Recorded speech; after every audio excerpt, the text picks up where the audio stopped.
So this is what the real quilting life looked like. I'm down on the floor and I have a design wall, but by the time I have a quilt that's done and needs to be laid out, my design wall just isn't big enough. So usually I'm down on the floor here. And in this case, I'm going to be making 4 stars that are surrounded by that red-white background. And I'm gonna start by forming at least a couple of my stars. So I have a stash here of the dark blue and the points of the star. And I basically just start by laying out. I don't think about it too much as I start out. I might, for example, you can probably see that these two have the same outside. I won't put those next to each other, so that I do know. And so I just lay out 4 blocks, and then I'm going to put the points of my star in. And the way that I do it is that I don't initially think about it too much. I try to get things that aren't exactly the same right next to each other. When I made this quilt, I didn't use a ton of different fabrics. Like for me, very often I end up with like 60 different fabrics in a quilt, and this one doesn't have nearly that much. And so that means that there is more of a chance of the same fabrics being next to each other. And I like my quilts to look kind of haphazard, if that makes any sense, sort of planned, but also a little bit random or scrappy. So first I just lay things out, not thinking too much, and then I'll go back and I'll move things around once I have more stuff out. But if you're gonna worry about it right off the bat, you'll never get anything down. So I just lay everything out, and then just change the angle a little bit so it doesn't crash into the wall.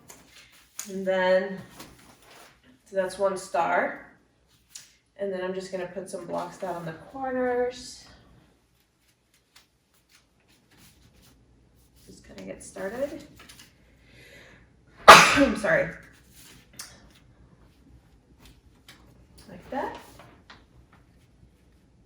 Little Arizona allergy sneeze. Okay. And then it might also be a good idea to just put the next row of these down. So you can see I'm working pretty rapidly. I don't worry too much right now. I just kind of get the blocks down on the ground so I can see what I've got going on. And then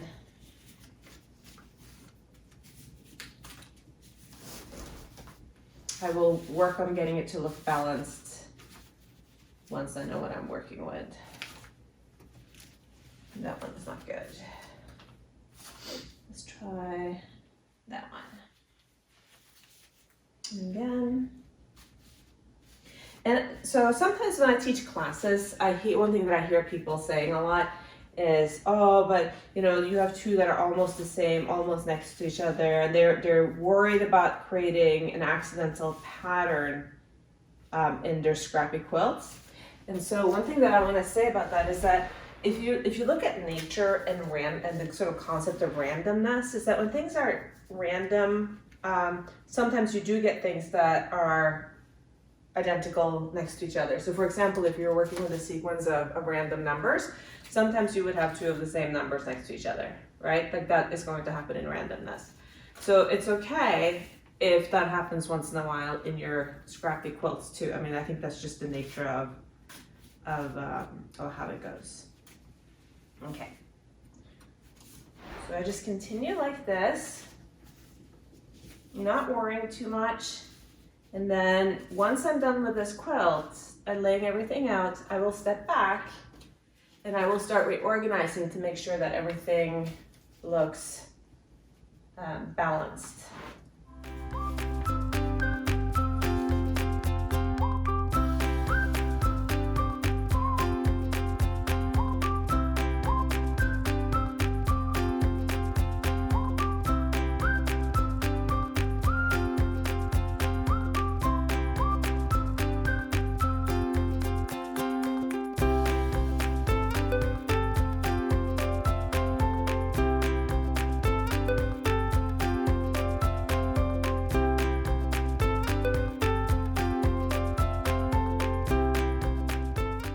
Hi there, welcome back. So I've got my quilt laid out, all the blocks are laid out. And so the next step for me is to start putting my rows together. And the way that I like to do this is that I basically stack up all my rows so that they're ready to go. And I do that just like this, and I make sure not to turn anything. So I'm gonna just come in like that. And I'm gonna do at least a few rows. Sometimes if I'm really worried about turning things the wrong way, I won't do all of the rows at the same time.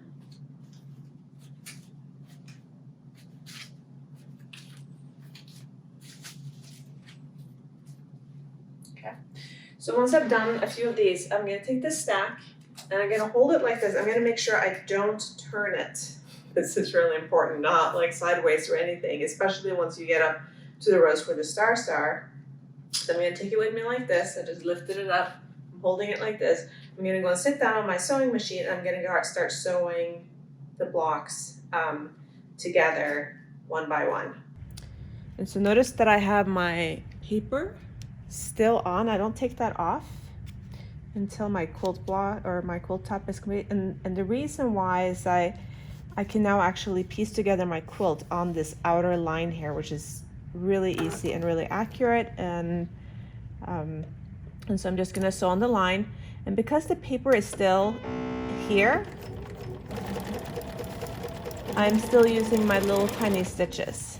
So I'm like overdoing it here. So the stitch length that I'm using on this Bernina, let me adjust that really quick, is 1.4. So not your normal, there we go. So not your normal piecing stitch for quilting, but something that's a little bit smaller. And if you forget to do this, it will just be really a lot harder to take the paper off afterwards.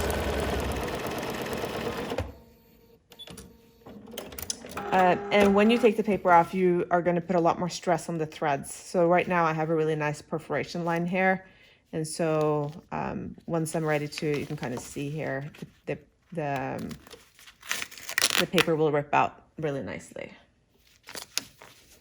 And the other thing that's really cool, like since you have the paper here now, you can see it kind of folds. I mean, it's paper. So you don't actually have to iron your rows before you put the rows together for the whole quilt top. It's actually, you just kind of fold it out. And your rows are ready to go.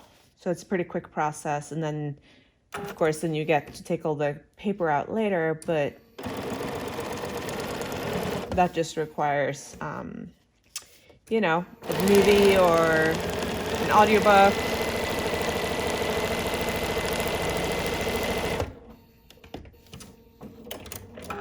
So just continue like that for every row.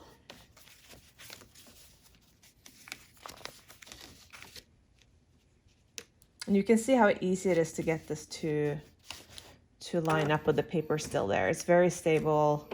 So people sometimes ask if they can take the paper out, and you absolutely can.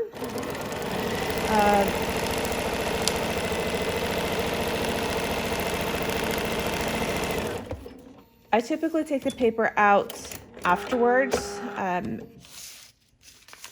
If I'm gonna make a border on the outside of this, I might even leave the paper in for the border to come on, but typically once the log cabin blocks are together, that's when I take the paper out. But as of yet, I've tried it both ways, and I always prefer to leave the paper in until after the blocks are assembled.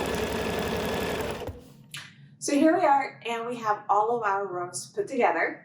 So all the blocks are turned into rows. I still have my paper on the back here. I still haven't taken that off. And another reason that I like having it on here is that I don't actually have to iron these rows at all at this point. So the paper is on, and so as I'm sewing, I just finger press the rows, and you'll see that the paper kind of just folds, like you're basically folding paper, right? And it would stay creased. So that is making ironing obsolete, pressing obsolete in the process. So the next thing we're going to do now is that we're going to take these long rows over to the sewing machine, and we're going to start putting together our final quilt top. Exciting. Okay, so we are ready to get started. It's a little hard with the camera sitting right there, just kind of maneuvering wise. So one of the things that I make sure when I'm pressing the seams that I was talking about is that the two alternating directions have the seams pressed in opposite directions. So on the bottom here, the seam here is pressed up, and on the top row here, the seams are going to press down. So that means that when we're putting them together, I just make sure we have a really nice little nest here. Hoping you can see that, where the two seams are kind of butting up against each other. And that makes for really nice, precise piecing. And then, just like I've been doing so far, I am going to just simply line up the paper, and then I'm going to be sewing on the 1/4 inch seam allowance.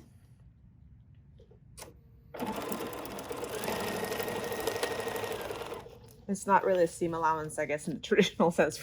It is a 1/4 inch, but we're sewing on the black line here.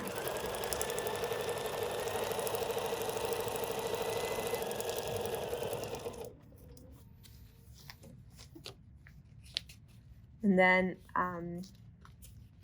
as I'm continuing down, I'm just making sure my seam allowances are here. I've ripped the paper. These have been handled quite a bit by my cats.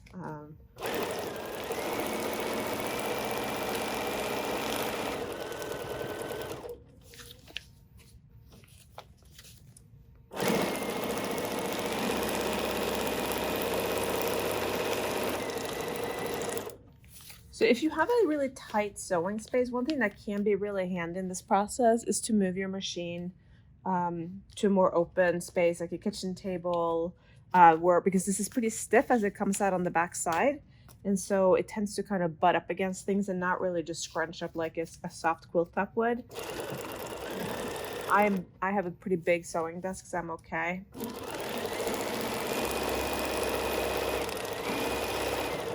But if you are working on a desk that's up against the wall, for example, it might be a good idea to move your machine just for the putting together of the whole quilt top.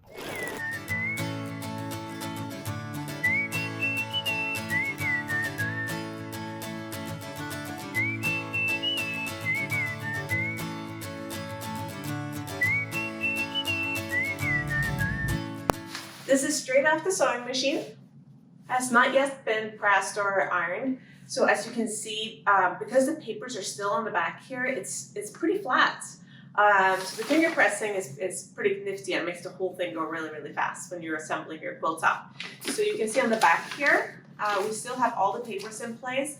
I will save taking the papers off for next video, where I'll show you how I do that. And if you want to do it along with me, get yourself a cup of tea or a glass of wine, a cup of coffee, ice water, whatever your favorite beverage is. This particular quilt top is measuring 55 by 55. So of the 11-inch log cabin blocks that I used for this example, I used 122, 11 by 11 is 122, right?